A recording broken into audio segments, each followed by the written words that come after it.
সকলকে আজকের এই লাইভ প্রোগ্রামে স্বাগত জানাচ্ছি। আপনারা সবাই অবগত আছেন 13 আগস্টের জাতীয় প্রেস ক্লাবের সামনে আমাদের যে শিক্ষক সমাবেশটি রয়েছিল এবং সচিবালয় অভিমুখে পদযাত্রাটি রয়েছিল, এই কর্মসূচিটিকে বাস্তবায়ন করার লক্ষ্যে 1 মাসেরও বেশি সময় আমাদেরকে কাজ করতে হয়েছে। পুরাটা সময় আমার প্রতিষ্ঠানের প্রয়োজনীয় জরুরি কাজ ছাড়া পুরাটা সময়ই আমাকে আমার এই প্রোগ্রামটি বাস্তবায়ন করার জন্য কাজ করতে হয়েছে, যার কারণে এই প্রোগ্রামটি শেষ করার পরে গলা একেবারেই বসে গিয়েছিল, পাশাপাশি অনেক ক্লান্ত এবং পরিশ্রান্ত ছিলাম, যার কারণে প্রোগ্রামের দিন রাতে অথবা পরের দিনই লাইভ প্রোগ্রামে আসার সুযোগ ছিল না। এই জন্য আজকে কিছুটা সুস্থ বোধ করছি এবং পাশাপাশি গলাটা কিছুটা স্বাভাবিক হয়েছে। এই জন্য আজকে আপনাদের সামনে লাইভে এসেছি। আপনাদের সাথে কিছু বিষয় শেয়ার করা দরকার। যারা শিক্ষক কর্মচারী রয়েছেন, বিশেষ করে এমপিভুক্ত শিক্ষক কর্মচারী ভাই বোনেরা, আপনাদের কিছু বিষয় জানা দরকার, সেজন্য আজকে মূলত আপনাদের সামনে এসেছি। আপনারা ইতিমধ্যে আমি যে স্ট্যাটাসটি দিয়েছিলাম ওখানে আপনারা জেনেছেন, যেখানে আজকে সমাবেশ, আমাদের যে সমাবেশটি হয়েছে এই বিষয়ে কিছু কথা বলবো। আমাদের 20% যে বাড়ি ভাড়ার ব্যাপারে আমরা মন্ত্রণালয়কে প্রস্তাব দিয়েছি, এই ব্যাপারে কথা বলবো। পাশাপাশি আরেকটি বিষয় আপনারা জানেন, জমিয়তুল মুদাররিসিন, ইনকিলাব পত্রিকা, বাহাউদ্দিন এবং মুমতাজি গংরা ইতিমধ্যে আমার বিরুদ্ধে সর্বোচ্চ ষড়যন্ত্র তারা শুরু করেছে। এই বিষয়গুলো নিয়ে আপনাদের সাথে কথা বলার জন্য আজকে আপনাদের এখানে উপস্থিত হয়েছে। আশা করি সবাই ভালো আছেন। প্রিয় ভাইরা, আপনারা জানেন আমাদের যে জাতীয় প্রেস ক্লাবের সামনে যে প্রোগ্রামটি হয়েছিল, এটিকে বানচাল করার জন্য, এটা যাতে হতে না পারে, এটাকে বন্ধ করার জন্য এমন কোনো ষড়যন্ত্র নেই যেগুলো করা হয়নি। প্রথমত শিক্ষকদের মধ্যে বিভিন্নভাবে আপনার প্রপাগান্ডা চালানো হয়েছে যে আমরা সরকারকে বেকায়দায় ফেলার জন্য, আমরা সাবেক সরকারের এজেন্ডা বাস্তবায়ন করার জন্য আমরা জাতীয় প্রেস ক্লাবে শিক্ষকদেরকে জড়ো করছি। এটির সাথে বিভিন্ন রাজনৈতিক দলগুলোও জড়িয়ে পড়েছিল, যা অত্যন্ত দুঃখজনক এবং অত্যন্ত কষ্টদায়ক আমাদের জন্য। এটা যখন তারা সফল হয়নি, পরবর্তীতে তারা শুরু করলেন আমাদের প্রশাসনের যারা ভাই ছিল তাদেরকে স্থানীয়ভাবে ব্যবহার করে রাজনৈতিক অনেক এলাকার রাজনৈতিক নেতৃবৃন্দ, স্থানীয় ইউএনও, স্থানীয় আপনার জেলা প্রশাসক, স্থানীয় এসপি যারা ছিলেন তাদেরকে ব্যবহার করে আমাদের প্রোগ্রামটিকে বানচাল করার জন্য তারা সর্বোচ্চ চেষ্টা করেছে। আপনাদের জ্ঞাতার্থে জানাতে চাই, নেত্রকোনার এসপি মহোদয়ের পক্ষ থেকে নির্দেশনা জারি করা হয় যে কোনো রকমের বাসে শিক্ষকরা, রিজার্ভ বাস নিয়ে শিক্ষকরা জাতীয় প্রেস ক্লাবের প্রোগ্রামে অংশগ্রহণ করতে পারবে না। আমি নেত্রকোনা নেতৃবৃন্দের কাছ থেকে এসপি মহোদয়ের নাম্বার নিয়ে তার সাথে কথা বলি, তাকে বিষয়টা বোঝানোর চেষ্টা করি। পরবর্তীতে তিনি আমাদের শিক্ষকদেরকে আসার ব্যবস্থা করে দিয়েছেন। নরসিংদীতে আমাদের এই প্রোগ্রামকে বানচাল করার জন্য হঠাৎ করে ডিসি মহোদয় সারা জেলার প্রধান শিক্ষকদের নিয়ে এবং প্রতিষ্ঠান প্রধানদের নিয়ে একটা প্রোগ্রাম রেখেছেন। আমি নাম্বার সংগ্রহ করে ডিসি মহোদয়কে ফোন করে তিনি বললেন যে আমি অসুস্থ, আপনি অফিসে আসেন। আমি বলছি যে আমি অফিসে কিভাবে আসবো, আমি তো ঢাকা থেকে ফোন করছি, এই মুহূর্তে তো আপনার সাথে অফিসে এসে কথা বলার কোনো সুযোগ নেই। যাই হোক, পরবর্তীতে আমি আর যোগাযোগ রক্ষা করতে পারিনি। আমাদের নরসিংদীর প্রতিষ্ঠান প্রধান এবং নেতৃবৃন্দ যারা ছিলেন তারাও আমাদের প্রোগ্রামে পরে অংশগ্রহণ করেছেন। সিরাজগঞ্জে আমাদের বাস আটকে দেওয়া হয়েছিল, ওখানে আমার বন্ধু জিএম শাওন অত্যন্ত কষ্ট করে শিক্ষকদের অর্গানাইজ করেছেন। ওখানে সিরাজগঞ্জ থেকে 9টি বাস আসার কথা ছিল, তারা একটি বাসও আসতে দেয়নি। অনেক কষ্ট করে সিরাজগঞ্জের কিছু শিক্ষক ট্রেনে করে এবং লোকাল বাসে তারা এই কর্মসূচিতে অংশগ্রহণ করেছেন। এইভাবে সারা বাংলাদেশে, বরিশাল থেকে যখন আমাদের বন্ধুরা, ভোলা থেকে আমাদের বন্ধুরা যখন আসছিলেন লঞ্চ দিয়ে, তখন তাদের ডিবি পরিচয় দিয়ে তাদের ব্যানার কেড়ে নেওয়ার চেষ্টা করা হয়েছে, তারা যাতে ঢাকায় আসতে না পারে টেকানোর জন্য বিভিন্ন চেষ্টা করা হয়েছে। এইভাবে বিভিন্নভাবে চেষ্টা করা হয়েছে আমাদের এই প্রোগ্রামটাকে বানচাল করার জন্য। এখানে আমি, প্রিয় বন্ধুরা, এটা তো আপনাদেরকে শুধু কয়েকটি জেলার কথা বললাম, প্রত্যেকটি জেলায়, কাপাসিয়া, গাজীপুর জেলার কাপাসিয়া ওসি আপনার ফোন করে আমাদের নেতৃবৃন্দকে বলেছেন বাস রিজার্ভ করে যাওয়া যাবে না। আমি তার সাথে কথা বলেছি, কথাগুলো খুব ক্লিয়ার ছিল না, তার কথাগুলো আমি বুঝতেছিলাম না নেটওয়ার্কের কারণে। তারা বিকল্প ব্যবস্থা হাইস নিয়ে অন্যভাবে তারা চেষ্টা করে পরে আমাদের প্রোগ্রামে এসেছেন। আমার বিশ্বাস ডেইলি ক্যাম্পাসের শিহাব ভাইয়ের পোস্ট থেকে আমরা জেনেছি, তিনি লিখেছেন যে লক্ষাধিক শিক্ষক এই প্রোগ্রামে এসেছেন। এটা আমি আমার বক্তব্য না, আমি শিহাব ভাইয়ের বক্তব্য কি কোট করছি। পাশাপাশি আমরা বলেছি যে 50 থেকে 60,000 শিক্ষক আমরা নিজেরা বলেছি। এই যে বাদ বাংলা স্রোত, যদি সারা বাংলাদেশে ব্যাপক নেগেটিভ প্রপাগান্ডা চালানো না হতো এবং প্রশাসনের মাধ্যমে যদি প্রতিবন্ধকতা তৈরি না করা হতো, আমার বিশ্বাস এখানে কয়েক লক্ষ শিক্ষকের জনসমুদ্রে প্রস্তাব পরিণত হতো। আপনারা জানেন আমাদের এই প্রোগ্রামটি চলাকালে মৎস্য ভবন থেকে নিয়ে পশ্চিম দিকে মৎস্য ভবন পর্যন্ত আমাদের গণজোয়ার এবং শিক্ষকদের স্রোত চলে গিয়েছিল, ওইদিকে পল্টন পর্যন্ত প্রস্তাব চালিয়ে পল্টন পর্যন্ত আমাদের শিক্ষকদের স্রোত চলে গিয়েছিল। আপনারা ভিডিও, ইলেকট্রনিক মিডিয়া, প্রিন্ট মিডিয়ার মাধ্যমে আপনারা দেখেছেন। এই যে জনস্রোত, এটাকে আসলে যদি এটা আরো দ্বিগুণ হয়ে যেত, এবং আমাকে প্রশাসনের বিভিন্ন জায়গা থেকে বলেছে এটার প্রভাব সারা শহরে পড়েছিল এবং পুরা শহরে ওই দিন স্থবির হয়ে গিয়েছিল। তারা আমাদেরকে বলেছে, একজন পুলিশ কর্মকর্তা আমাকে বলেছে যে আমি এই প্রোগ্রামের জন্য আজকে প্রায় 11 কিলোমিটার আমি নিজে এখানে আমাকে হাঁটতে হয়েছে।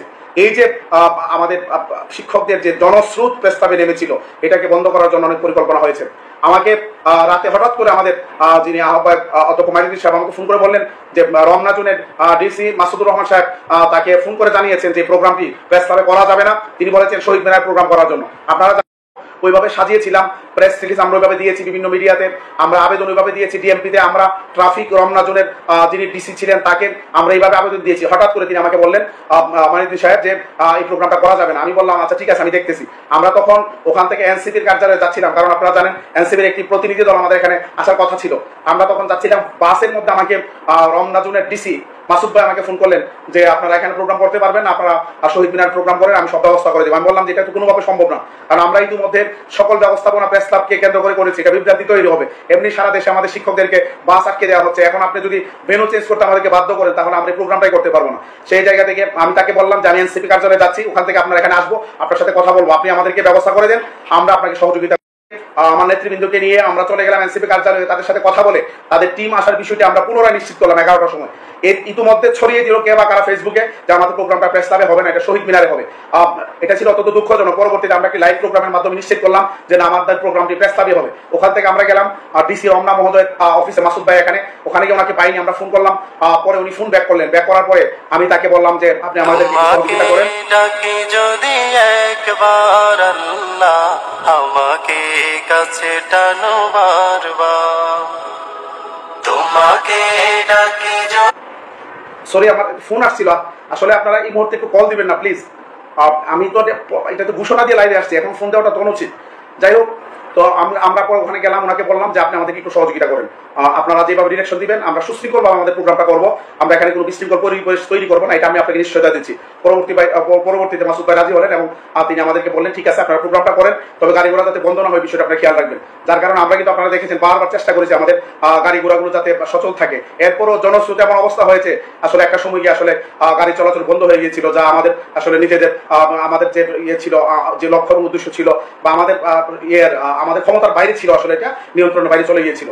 তো এখানে বিভিন্নভাবে ষড়যন্ত্র হয়েছে। আল্লাহ তাআলা শুকর যে আপনাদের স্বতঃস্ফূর্ত অংশগ্রহণ এবং আপনাদের অনেক কষ্টের বিনিময়ে আমাদের সারা বাংলাদেশ থেকে আপনারা শিক্ষকরা অংশগ্রহণ করেছেন। সেই পঞ্চগড় থেকে আগের দিন 12টার সময় আমাদের শিক্ষকরা রওনা দিয়েছেন। কল্পনা করতে পারেন 18 ঘন্টা ভ্রমণ করে শিক্ষকরা এই প্রস্তাবে এসেছেন।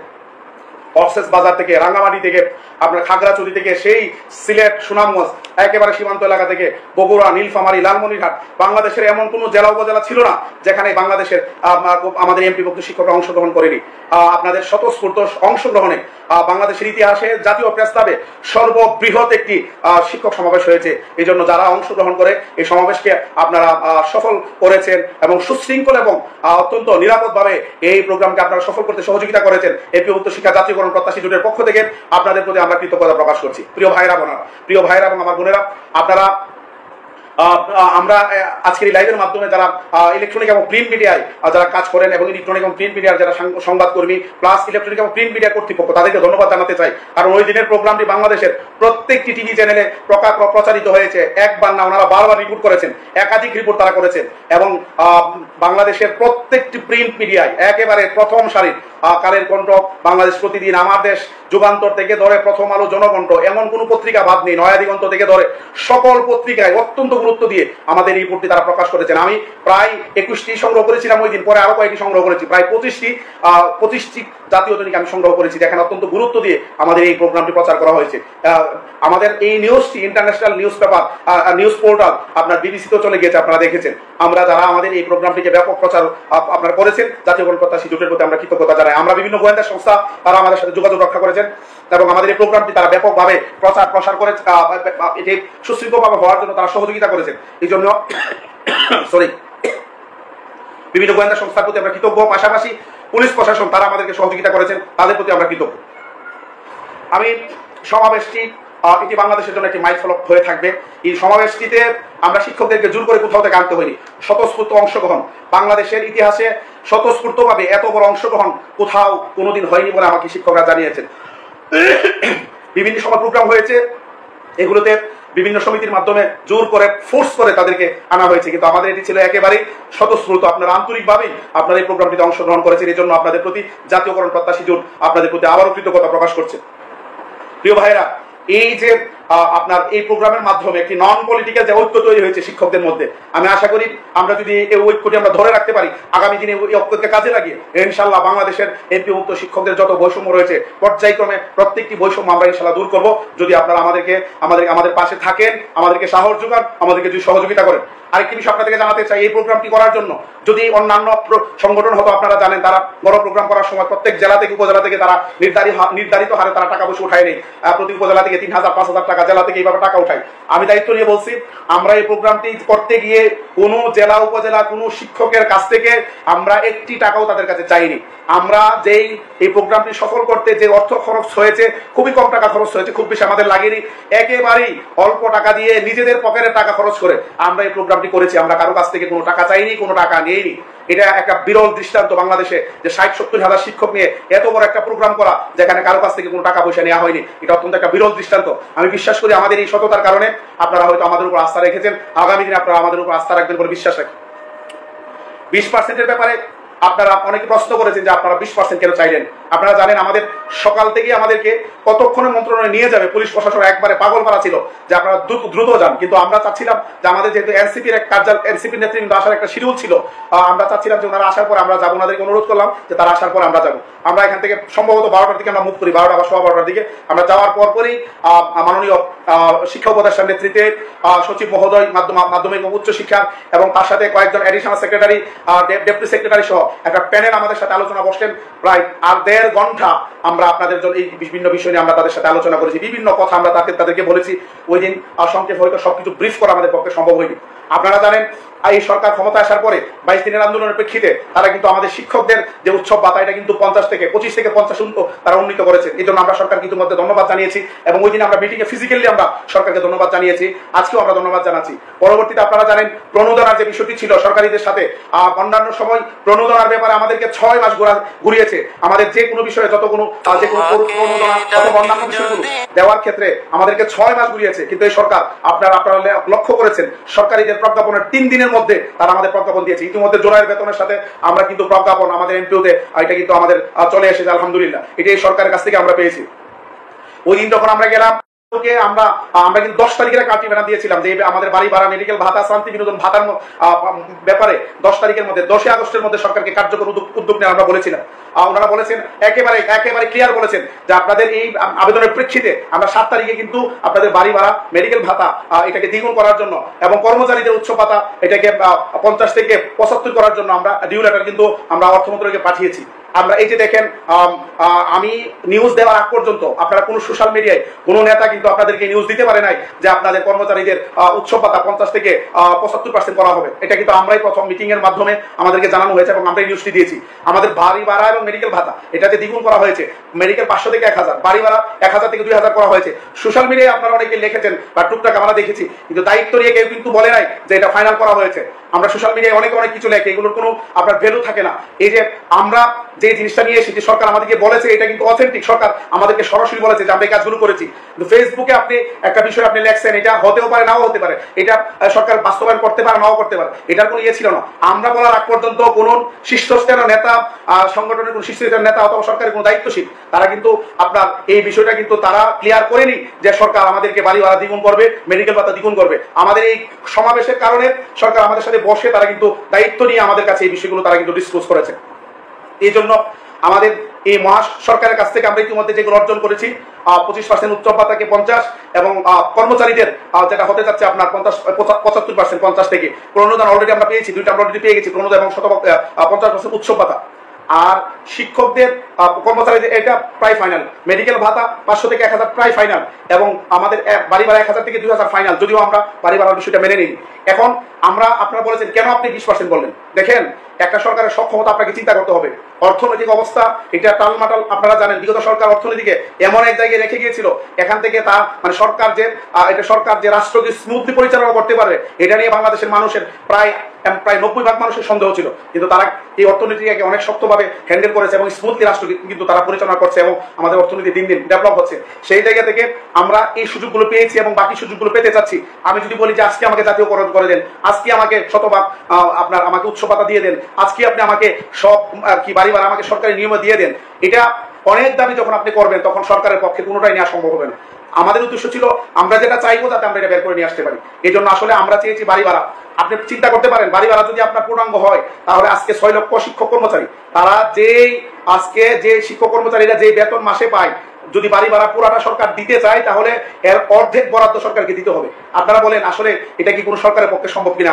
আগের মানে বাজেটে পূর্ব পরিকল্পনা অনুযায়ী বরাদ্দ ছাড়া এত বড় রকমের অর্থ বরাদ্দ করা কোনো সরকারের পক্ষে এটা সম্ভব না, এটা সবাই জানেন। তো আপনারা ভাই যারা কমেন্ট করেছেন, আপনারা তো আবেগ দিয়ে কাজ করেছেন, আমরা আবেগ দিয়ে কাজ করি না, আমরা প্র্যাকটিক্যালি অনেক চিন্তা ভাবনা করে আমাদেরকে কাজ করতে হয়। আমাদের কাছে মনে হয়েছে আমরা 25 দিয়েছি, আমরা 20% দিয়েছি, এটা যদি বের করতে আনতে পারি এবং এটা বের করার জন্য আমরা ইতিমধ্যে আমরা 2টি কর্মসূচিও দিয়েছি এবং আমরা এটা সর্বোচ্চ চেষ্টা করবো। এটা বের করে আনতে পারলে ইনশাল্লাহ আশা করি এটা অনেক ফলপ্রসূ হবে আমাদের জন্য এবং আমাদের জন্য বেশি উপকারী হবে। কারণ কিছুদিন পরে আপনারা জানেন সরকার ইতিমধ্যে একটি পে কমিশন গঠন করেছে। যদি পে কমিশন হয় তাহলে থুক দিতে তো আপনারটা পে কমিশন যদি আপনার বেতন বেড়ে যদি 40,000 হয়, 50,000 হয়, আপনি 2,000-ই পাবেন। কিন্তু যখন এটা যখন আপনার স্কেল আকারে হবে, এটা যে শতাংশ আকারে যখন হবে, তখন কিন্তু আপনার যখন পে স্কেলটা চেঞ্জ হয়ে যাবে, আপনি কিন্তু অনেক বেশি আপনি আর্থিকভাবে সুবিধা পাবেনই ভাড়া থেকে, বাড়ি ভাড়া থেকে, 20% বাড়ি ভাড়া থেকে। সুতরাং আমরা আমাদের জায়গা থেকে যেটি করেছি আমাদের কাছে যৌক্তিক মনে হয়েছে, আবেগ দিয়ে আমরা কাজ করি না। এরপরেও যদি কেউ মনে করেন যে আপনারা সরকারের কাছ থেকে আন্দোলন করে আপনারা পুরো বাড়ি ভাড়া আদায় করতে পারবেন, আপনারা ভাই আন্দোলনের ডাক দেন, আমাদের কোনো আপত্তি নাই। আমরা আপনাদের কর্মী হয়ে আপনাদের আন্দোলনে আসবো এবং আপনাদের সাথে আমরা এখানে থেকে আমরা আপনাদের সাথে আমরা কর্মসূচিতে অংশগ্রহণ করবো, আমাদের কোনো আপত্তি নেই। আমাদের শক্তি সামর্থ্য অনুযায়ী আমরা চেয়েছি, আমাদের কাছে মনে হয়েছে সরকারের এটুকু সক্ষমতা আছে, আমাদের মনে হয়েছে এটুকু বলা যৌক্তিক এবং বাস্তব ভিত্তিক, জন্য আমরা বলেছি। যদি এর বাইরে যদি আপনারা কেউ পারেন যে ভাই আমরা আন্দোলন করে চেয়ে বেশি আদায় করতে পারবো, আপনাদেরকে ওয়েলকাম জানাবো, আপনারা আন্দোলন ঘোষণা করেন, আমরা আমাদের জায়গা থেকে আপনাদেরকে সহযোগিতা করবো। আরেকটি বিষয় আপনাদের সাথে শেয়ার করি, সেটি হচ্ছে আমাদের যে 4% যে কর্তনের বিষয়টা অতিরিক্ত, এটারই আমি কথা বলেছি যে আমি তাদেরকে বলছি যে হাইকোর্টের রায় আছে, আমার কাছ থেকে যখন আপনি 6% কাটতেন, আপনি আমাকে 100 মাসের সুবিধা দিতেন সর্বশেষ আমার মূল বেতনে, এখন আমার কাছ থেকে 10% নিচ্ছেন, অতিরিক্ত 4%। এটার জন্য আমি কেন অতিরিক্ত সুবিধা পাবো না? আমরা পরে রিড করেছি, আমাদের পক্ষে রায় এসেছে, সরকার তখন বলেছিল যে আমাদের এই সুবিধাটা দিবে। এটা আপনার লাইভে এসেছি, এই মুহূর্তে কল দিয়ে বিরক্ত করা অত্যন্ত দুঃখজনক। যারা করছেন তাদেরকে অনুরোধ করবো কল না দেওয়ার জন্য। প্রিয় ভাইরা, আমি তখন বলার পরে বলছেন এটা তারা পেতেও পারে। আমরা আপনাদের নিয়ে কথা বলেছি, আপনাদের যে কি বলে আপনার মাদ্রাসার যে নীতিমালা, এটা নিয়েও আমাদের শান্ত ইসলাম সাহেব কথা বলেছেন, মাদ্রাসার নীতিমালাটা যার কারণে আমাদের মাদ্রাসা শিক্ষকরা 8ম গ্রেড থেকে সহকারী শিক্ষকরা বঞ্চিত হচ্ছে, এটা দ্রুত পাবলিশ করার জন্য এটা নিয়ে আমরা কথা বলেছি। আমরা বদলির ব্যাপারে কথা বলেছি, আপনারা শুনেছেন। আমরা বলছি যে বদলির যে বিষয়টা, আপনারা যে বদলিটা দিয়েছেন এটা তো একটা বৈষম্যকে দিয়েছে, আপনি এক পক্ষকে দিয়েছেন, আরেক পক্ষ রিড করে বদলিটা আজকে বন্ধ করে দিয়েছে। এখন কোনো পক্ষ লাভবান হলো না। আপনারা যদি এটা সর্বজনীন দিয়ে দিতেন, ইন্ডেক্সটাকে বেস ধরে আপনি যদি বদলিটা দিয়ে দিতেন, তাহলে সবাই পেয়ে যেত, কেউ এখানে বিরোধিতা করতো না। আমরা বলছি যে ইন্ডেক্স আপনারা দ্রুত সময়ের মধ্যে আপনারা সবার জন্য বদলি ব্যবস্থা চালু করে দেন, তাহলে সবাই এটা এখানে আর কেউ রিট্রিট করবে না, সবার জন্য সুবিধা হবে। আমি বলছি যে ইন্ডেক্সটাকে আপনি বেস ধরেন, অধিদপ্তরগুলো বলে দেন, মাদ্রাসা যারা আছে শিক্ষক কর্মচারী মাদ্রাসা তারা এটাকে কার্যকর করুক, যারা কারিগরি রয়েছে কারিগরি অধিদপ্তর করুক এবং মাউসি স্কুল কলেজ এটা করুক, তাহলে ইজিলি এটা করা যায়। ওনারা বলেছেন যে আমরা সর্বজনীন বদলির জন্য একটা কমিটি আমরা গঠন করেছি। আমাকে একজন ডেপুটি সেক্রেটারি মহোদয় দেখানোর চেষ্টা করছিলেন যে কমিটির বিষয়টা। তো সব মিলিয়ে আরো অনেক কিছু বলেছি, সবগুলো তো আসলে এখানে শেয়ার করা সম্ভব না, লম্বা সময় আপনাদের ধৈর্য ত্রুটি করবে। আমরা আমাদের জায়গা থেকে আপনাদের দাবি দেওয়ার ব্যাপারে যতটুকু বলা দরকার আমরা সর্বোচ্চ বলেছি। সরকারের ক্যাপাসিটির বিষয়টা আমাদের মাথায় ছিল, অযৌক্তিক কোনো কিছু করা যাবে না। একটা গ্রুপ চেয়েছিল যে এখানে আমাদেরকে উস্কানি দিয়ে এখানে তারা এখানে আমাদের শিক্ষকদের উস্কানি দিয়ে এখানে বসায় রাখবে এবং পরবর্তীতে এখানে একটা বিশৃঙ্খল পরিবেশ তৈরি করবে। দেখেন, বিশৃঙ্খল পরিবেশ তৈরি করে সরকারের কাছ থেকে কোনো কিছু আদায় করা যায় না, বরং সরকার যারা ক্ষমতায় থাকে তাদের সাথে কূটনৈতিক তৎপরতা পাশাপাশি শক্তিমত্তা প্রদর্শন, দুইটার মাধ্যমে ব্যালেন্স করে সরকারের কাছ থেকে আদায় করতে হয়। আপনারা অনেকে বলেছিলেন যে আমাদেরকে স্টে করতে হবে। দেখেন, আমরা যদি স্টে করতাম, পরের দিন আপনার 14ই আগস্ট এবং 15ই আগস্ট এখানে একটা বড় রকমের আপনার সিনক্রিয়েট হইতে পারতো। আপনারা এটা নিশ্চয়ই চান নাই যে এখানে বড় রকম সিনক্রিয়েট হোক। আমরা সরকার আমাদের মাধ্যমে সরকার বেকায়দায় ফেলুক, আমাদের ব্যাপারে প্রকাপান্ডা চালানো হয়েছে যে আমরা সরকারকে বেকায়দায় ফেলতে আমরা এসেছি। আর আমাদের এই আন্দোলনে আমরা ঘোষণা করি নাই যে আমরা এখানে লাগাতারে যাবো। হ্যাঁ, আমরা পরবর্তীতে যে কর্মসূচি দিয়েছি আমরা ওখানে কিন্তু লাগাতারে কর্মসূচি দিয়েছি, আমরা অ্যানাউন্সমেন্ট করে যাবো যে আমরা লাগাতারে যাবো যদি আমাদের দাবি না মানা হয়। কিন্তু একদিনের জন্য গিয়ে আপনি ওখানে বসে যাবেন, এটা তো একটা কপটতা, এটা আপনার হটকারিতা, এটা একটা প্রতারণা। আমরা প্রশিক্ষক হয়ে কোনো রকমের প্রতারণার কাজ করতে পারি না, সেই কারণে আমাদেরকে এই প্রোগ্রামটি ওখানে শেষ করতে হয়েছে। আপনি কল্পনা করতে পারেন বাংলাদেশের ইতিহাসে আপনি একটি সমাবেশ দেখেন, অনেকে সমাবেশ করেছেন। জমিয়তুল মুদারিসিন 2017 সালে আপনার 27 জানুয়ারি আপনার সুরাবর্তী উদ্যানে বিশাল বড় প্রোগ্রাম করেছেন, আর আরো অন্যান্য বিটিএ করেছেন, আর অন্যান্য প্রোগ্রাম করেছেন। আপনার কি জানা আছে কারো? আমি জানি না অন্তত, যে এই জাতীয় বড় রকমের প্রোগ্রাম থেকে সরকার সাথে সাথে আপনার খবর দিয়ে নিয়ে ডেকে মিটিং করে অনেকগুলো দাবি মেনে নিয়েছে একদিনের প্রোগ্রামে। বাংলাদেশের ইতিহাসে এরকম রেকর্ড নেই, এটা অনন্য একটা অসাধারণ রেকর্ড। তারা এই 25% শিক্ষকদের উৎস ভাতা অতিরিক্ত আপনার কর্মচারীদের সাথে সাথে তারা ঘোষণা দিয়েছেন, বাড়ি ভাড়া মেডিকেল ভাতা দ্বিগুণ করার সাথে সাথে ঘোষণা দিয়েছেন। যদিও আমরা বাড়ি ভাড়াটা মেনে নিইনি, আমরা বলেছি কমপক্ষে 20% দিতে হবে। এই যে তাৎক্ষণিকভাবে একদিনের সমাবেশ থেকে নিয়ে বসে আলোচনা করে 1.5 ঘন্টা তারপরে আপনার দাবি মেনে নেওয়া, এটা বাংলাদেশের ইতিহাসে বিরল। সুতরাং আমি মনে করি আমার দৃষ্টিতে, আমাদের জোটের দৃষ্টিতে, আমরা গতকালকে মিটিং করেছি, আমাদের এই প্রোগ্রাম শতভাগ সফল হয়েছে। এবং বাংলাদেশের ইতিহাসে আমি বলবো শিক্ষক সমাবেশের মধ্যে সবচেয়ে বড় সমাবেশ হয়েছে, সবচেয়ে বেশি সফল এবং সার্থক একটি সমাবেশ হয়েছে এটা আমাদের দৃষ্টিতে এবং বাংলাদেশের লক্ষ লক্ষ শিক্ষকদের দৃষ্টিতে। প্রিয় ভাইরা, আপনাদেরকে আবারও ধন্যবাদ জানাই এই সমাবেশকে সফল করার জন্য। আরেকটি বিষয় আপনারা দেখেছেন, আমার বিরুদ্ধে এবং আমাদের এই প্রোগ্রামের বিরুদ্ধে, আমাদের এই শিক্ষক সমাবেশের বিরুদ্ধে একটি পত্রিকা আপনার ষড়যন্ত্র শুরু করেছে, আপনারা দেখেছেন। দৈনিক ইনকিলাব, বাহাউদ্দিন এবং মমতাজি গং তারা উঠে পড়ে লেগেছে। তারা 14 তারিখ আমার বিরুদ্ধে সিরিজ রিপোর্ট করেছে তাদের যে ইনকিলাব পত্রিকায় অনলাইন ভার্সনে প্রায় 6 থেকে 7টা সম্ভবত 6 থেকে 7টা সিরিজ রিপোর্ট তারা করেছে, মিথ্যা বানোয়ার প্রপাগান্ডা চালিয়েছে তারা।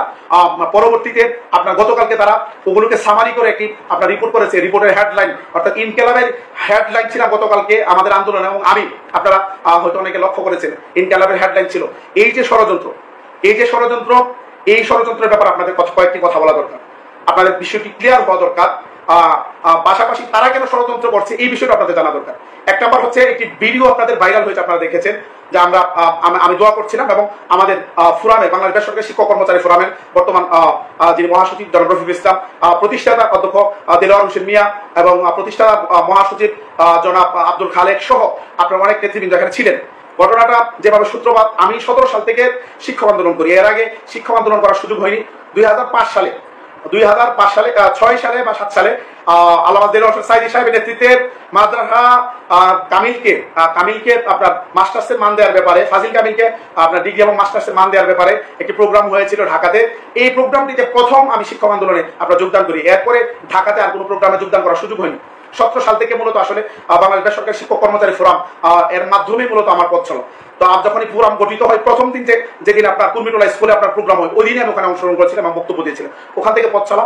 17 সালের প্রথম দিকে আপনার সিদ্ধান্ত হলো যে ওনারা বঙ্গবন্ধুর আপনার প্রতিকৃতিতে শ্রদ্ধা জ্ঞাপন করবেন 32 নম্বরে, ধানমন্ডি 32, এবং ওখানে যাবেন। তো আমিও যেহেতু কেন্দ্রীয় কমিটির সদস্য ছিলাম, আমি ওখানে তাদের সাথে গিয়েছি। তখন তো একেবারেই নতুন রাজনৈতিক এত ষড়যন্ত্র, রাজনৈতিক এত কূটকৌশল, এগুলো আসলে জানা ছিল না আমাদের, বুঝতাম না। নতুন মানুষ, নবীন মানুষ, ঢাকায় চিনেছি কেবল, মানে ঢাকায় যাওয়া মাত্র শুরু করেছি, তো এইভাবে ঢাকা আসলে চিনতাম না, কারণ পড়াশোনা যেহেতু আমার চট্টগ্রাম কেন্দ্রিক ছিল, ঢাকাতে এত বেশি একটা যাচাই ছিল না। তো আমরা গেলাম, সবাই যাওয়ার পরে ওখানে তারা আপনার দিল, আপনার কি বলে পুষ্পস্তবক অর্পণ করলো। করার পরে এখানে আসলে দোয়া করার মতো কেউ ছিল না, মানে এখানে আপনারা দেখবেন ভিডিওতে কারো মাথায় টুপি নেই, দোয়া করার মতো কেউ ছিল না। সবাই আমাকে বললো যে আপনি একটু দোয়া করুন। আমি তখন নতুন মানুষ, এগুলো বুঝি না, আমি মনে করলাম যে আমাকে অনেক গুরুত্ব দেওয়া হইতেছে, দোয়া করতে দিচ্ছে। তো ছোট মানুষ, বুঝি না, রাজনৈতিক কূটকৌশল বুঝি না, দলীয় রাজনীতির সাথে যেহেতু আমি জড়িত না, আমি কোনো সময় এই বিষয়টা ক্লিয়ার করি আপনাদের, আমি দলীয় রাজনীতির সাথে কোনো সময় জড়িত ছিলাম না, এখনো নাই। কোনো রাজনৈতিক দলের সাথে আমার সংশ্লিষ্টতা নাই, আমি আগেও ছিলাম না, এখনো নাই। তো আমি এগুলো বুঝি নাই। তারা বলছে দোয়া করতে, একটু দোয়া করেছি। যে সময়, ওই সময়টাই তো আসলে ওইভাবে দোয়া করতো, বঙ্গবন্ধুকে নিয়ে বা তাদের পরিবারকে নিয়ে দোয়া করতো, আমি দোয়াটা করেছি। মূলত এই দোয়ার ফ্যাক্টটা হচ্ছে এটা। অথচ এই বাহাউদ্দিন, মমতাজি গংরা তাদের ইনকিলাবের মাধ্যমে প্রচার করেছে, আমি টঙ্গিপাড়া গিয়ে আমি মোনাজাত করেছি। অথচ আমার জীবনে এখন পর্যন্ত গোপালগঞ্জ জেলাতেই যাইনি। আমি আবারও দায়িত্ব নিয়ে বলছি, আমার জীবনে এখন পর্যন্ত আমি গোপালগঞ্জ জেলাতেই যাইনি, টঙ্গিপাড়া যাওয়া তো দূরের কথা। তারা এই মিথ্যা প্রপাগান্ডাগুলো আমার নামে চালিয়েছে। আমরা বিভিন্ন আমাদেরকে সব, আমি যেহেতু প্রিন্সিপাল, আমাদেরকে দেখা যায় মন্ত্রীর সাথে অনেক সময় আমাদের জুম মিটিং করতে হয়। আমাদের দীপমণি যখন মন্ত্রী ছিলেন তিনি বিভিন্ন সময় বিভিন্ন বিভাগের প্রিন্সিপালদের সাথে মিটিং করতেন, জুম মিটিং। তো জুম মিটিং করেছি, জুম মিটিং এর মধ্যে আমরা ওইটাকে আমি স্ক্রিনশট দিয়ে শেয়ার দিয়েছিলাম, এটাকে তারা আমার ছবিটাকে ছাপাই দিছে। এটা চিন্তা করতে পারেন যে মন্ত্রীর সাথে এটা সরকারি মিটিং, তারা নির্দেশনা সব প্রিন্সিপালকে থাকতে হবে, এটাকে তারা মানে এটাকে ইউজ করে তারা বলতেছে মানে আমি ফেসিবাদের দূষর। মানে কল্পনা করতে পারেন কত নির্লজ্জ বেহায়া তারা। আপনারা জানেন আমরা 18 সালে আমরা 20 দিন আন্দোলন করেছি। 20 দিনের মধ্যে আমি প্রায় 17 দিন ছিলাম প্রেস ক্লাবের খোলা রাস্তায়, জীবনের ঝুঁকি নিয়ে আমি প্রায় 13 দিন আমি নিজে ঘুমিয়েছি। আমার সহযোদ্ধারা অনেকে আজকে হয়তো প্রোগ্রামটি দেখছেন। এই আন্দোলনের মাধ্যমে আমরা 5% ইনক্রিমেন্ট পেয়েছি, বৈশাখী ভাতা পেয়েছি। এই যে আন্দোলন, এই আন্দোলনের প্রেক্ষিতে আমরা এটা অর্জন করেছিলাম। পরবর্তীতে গভর্নমেন্টের পরবর্তী সময় আমরা 44 দিন জাতীয় প্রেস ক্লাবে আন্দোলন করেছি। এই 44 দিন আন্দোলনের প্রেক্ষিতে আওয়ামী লীগের পক্ষ থেকে আমাদের সাথে বসা হয়েছে, কয়েকবার বসতে আমাদেরকে ডেকে নিছে, কিন্তু আমাদের কিছুই দেয় নাই।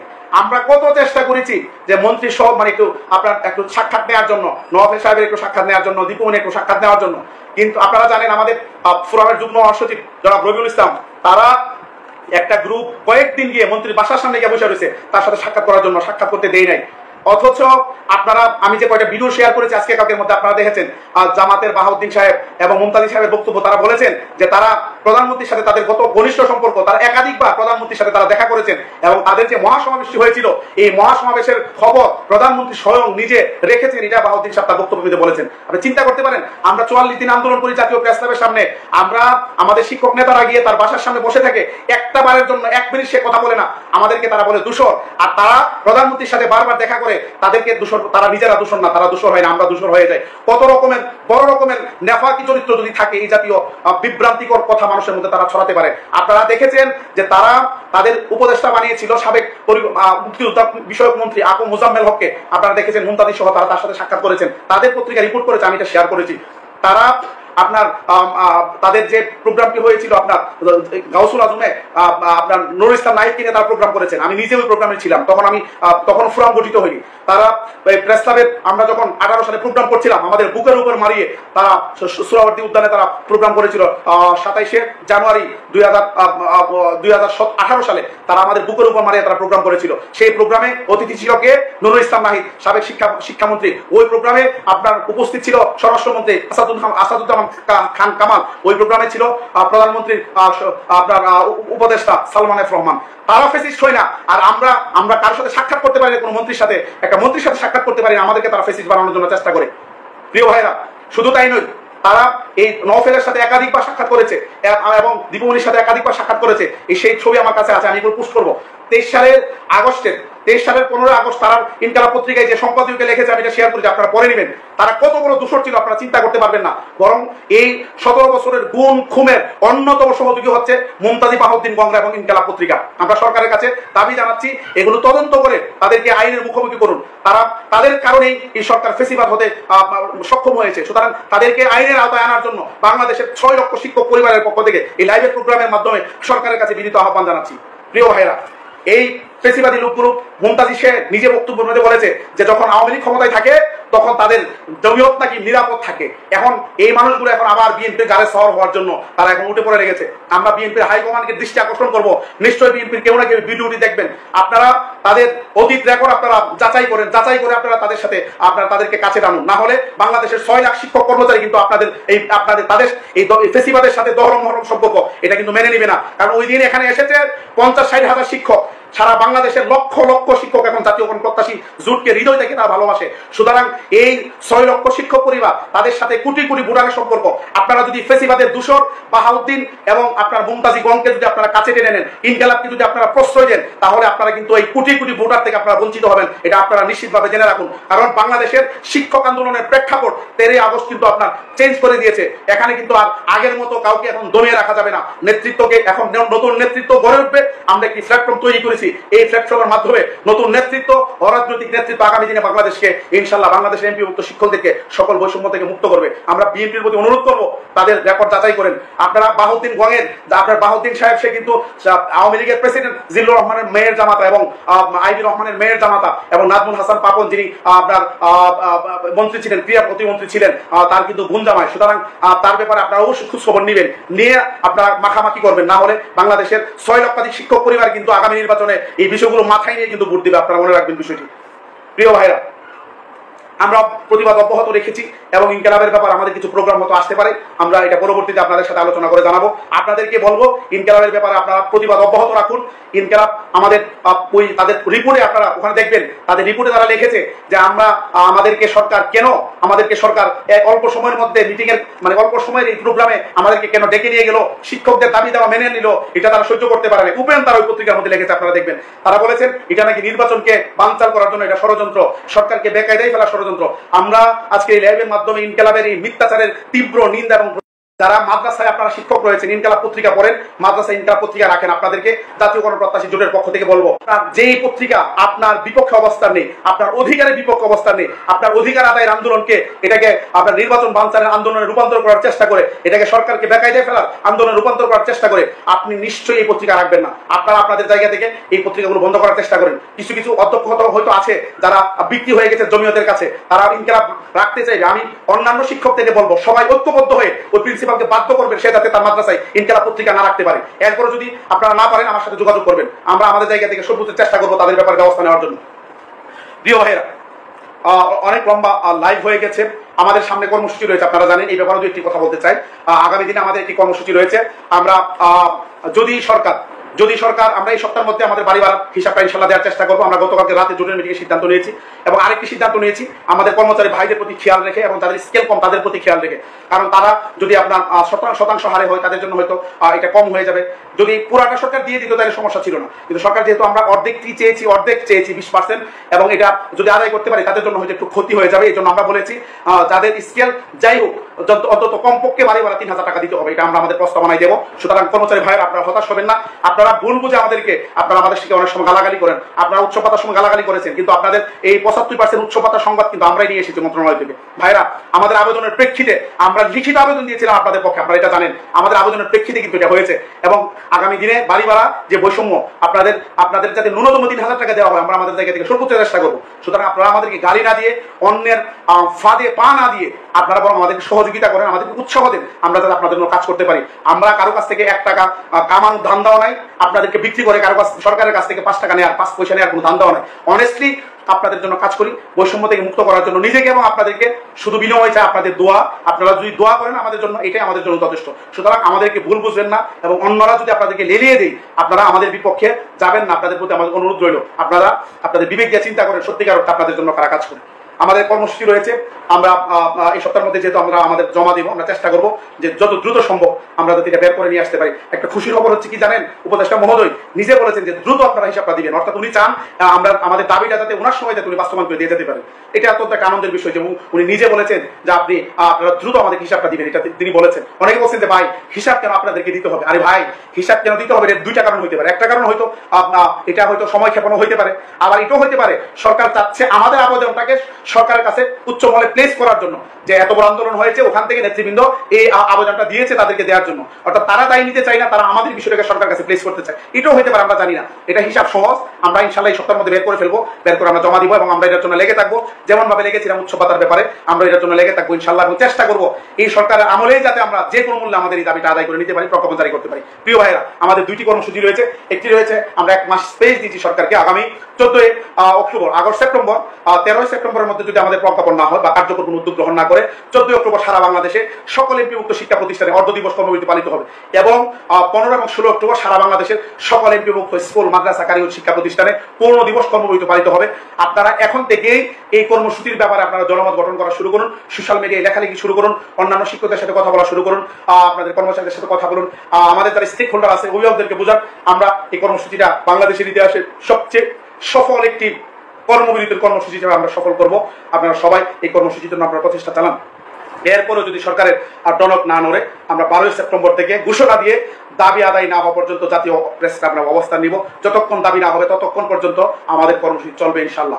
আগামী দিনের আন্দোলনে আপনারা আমাদের সহযাত্রী হবেন, শুভাকাঙ্ক্ষী হবেন, আমাদেরকে সহযোগিতা করবেন, আমাদের পাশে থাকবেন সে আশাবাদ ব্যক্ত করে সকলের সুস্বাস্থ্য কামনা করে যারা এই আন্দোলনে অংশগ্রহণ করেছেন আমার সংগ্রামী সহযোদ্ধাদেরকে আবারও সালাম জানিয়ে, সেলুট জানিয়ে আমি যারা দোয়া করেছেন, আসতে পারেন নাই, বিভিন্নভাবে সহযোগিতা করেছেন, অন্য শিক্ষককে পাঠানোর ক্ষেত্রে আপনারা অর্থ দিয়ে সহযোগিতা করেছেন, সকলকে সালাম জানিয়ে, শুভেচ্ছা জানিয়ে আজকের এই লাইভটি শেষ করছি। আমি আশা করি আজকের লাইভের মাধ্যমে অনেক বিষয় আপনাদের পরিষ্কার হবে। আমি আবারও বলছি, আমি কোনো রাজনৈতিক দলের সাথে সম্পৃক্ত না, না আওয়ামী লীগের সাথে, না বিএনপির সাথে, না জামাতের সাথে। আমার কোনো রাজনৈতিক দলের সাথে কোনো সম্পৃক্ততা ছিল না, এখনো নেই, ভবিষ্যতেও যতদিন শিক্ষক আন্দোলন করি হয়তো নাও থাকতে পারে, এটা ভবিষ্যৎ বলে দেবে। কিন্তু আপাতত আমার কোনো সম্পর্ক কারোর সাথে নেই। আমি শিক্ষকদের বৈষম্য নিয়ে কাজ করি, আমি একজন শিক্ষাকর্মী, এটাই আমার সবচেয়ে বড় পরিচয়, এর চেয়ে কোনো বড় পরিচয় নেই। তবে ব্যক্তিগতভাবে তো আমার একটা দলের সাপোর্ট আছে, এটা সাধারণ বাংলাদেশের 18 কোটি মানুষের যেমন একটা দল আছে, ভোট দিয়ে আমিও একটা দলকে ভোট দিই, এটা আরেক জিনিস। কিন্তু আমি কোনো দলের পদ পদবি হোল্ড করি না। আমি চ্যালেঞ্জ করি লাইভের মাধ্যমে, আমি বলছি, কারণ আমার এই লাইভটা বিভিন্ন গোয়েন্দা সংস্থা দেখবে, আমি জানি, যেহেতু আমি সারা বাংলাদেশের সদস্য সচিব, আমার এই লাইভ গোয়েন্দা সংস্থাগুলো দেখবে। আমি চ্যালেঞ্জ করে বলছি, যদি কোনো গোয়েন্দা সংস্থা অথবা যদি কেউ প্রমাণ করতে পারে যে আমি বাংলাদেশের কোনো জায়গায় কোনো রাজনৈতিক দলের পদ পদবি আমি হোল্ড করেছি এবং আমি রাজনৈতিক দলের সাথে সম্পৃক্ত ছিলাম, আছি, তাহলে আমি আর শিক্ষক আন্দোলন কোনোদিন